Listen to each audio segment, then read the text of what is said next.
Hello! Welcome to the first session on depression. Brought to you by 2. Before we proceed further, it's important to note that this series is going to talk a lot about depression, suicide, self-harm, and other related mental health issues that may act as triggers. Kindly continue at your own discretion. We would highly recommend to pause and re-listen at any point to get more clarity, or re-listen to the entire session. COVID-19 has been an eye-opener for the mental health sector. It's given the world a glimpse into mental health and its importance. We, being the social creatures we are, were subject to lockdowns or stay-at-home orders. This made us feel isolated, lonely, worrisome, and hopeless. Imagine, this is what the effect was on all of us due to a pandemic. But people with depression and anxiety, on average, feel like this every day. Pandemic or no pandemic, situation or no situation. Many of us use depression and being sad interchangeably. For example, I didn't get the new iPhone my parents had promised. I'm so depressed.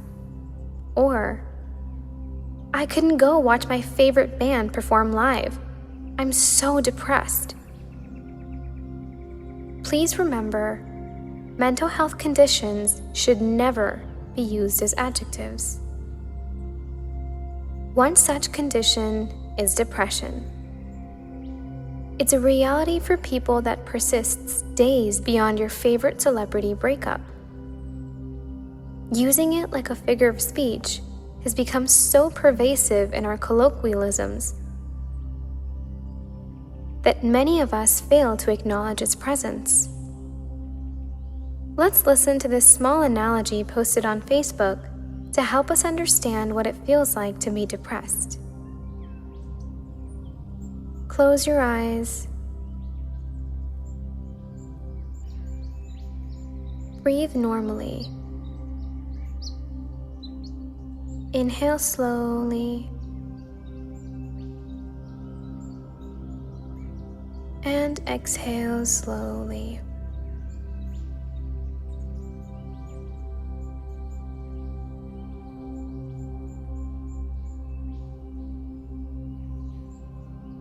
Now, imagine the following.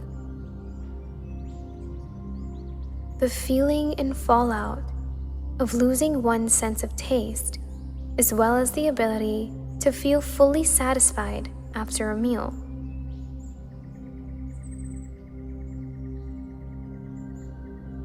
You don't know why, but now everything you eat tastes like mashed potatoes, and nothing you eat is satisfying. You keep eating because you must eat to live, but the effort that it takes to prepare food is taxing, and there is no payoff.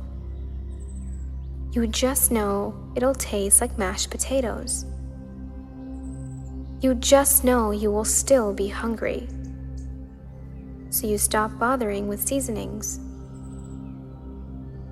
You still feel hungry, and you're sick of the taste, and you don't know if you'll ever enjoy food again, and you don't know why this is happening.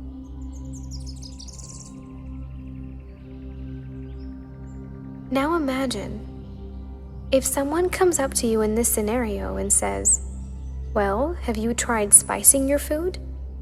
Using different ingredients? Eating foods you used to love?"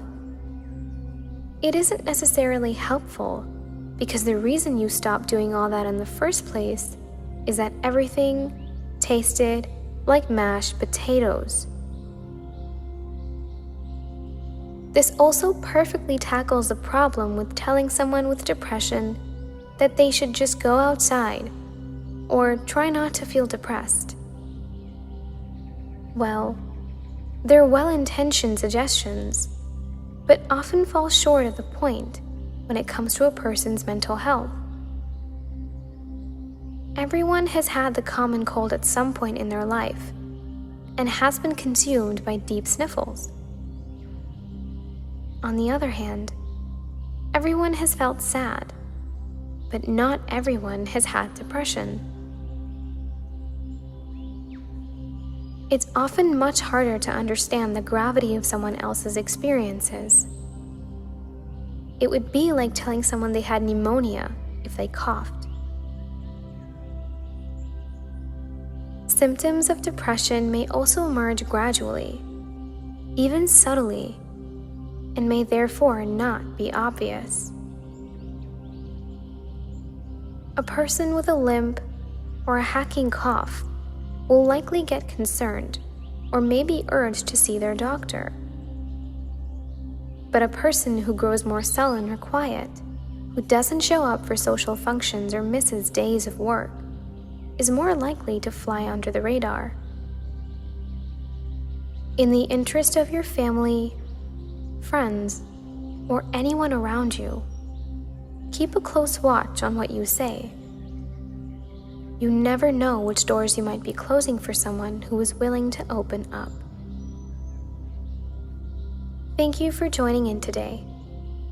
Tune in to the next session to understand how different sadness is from depression.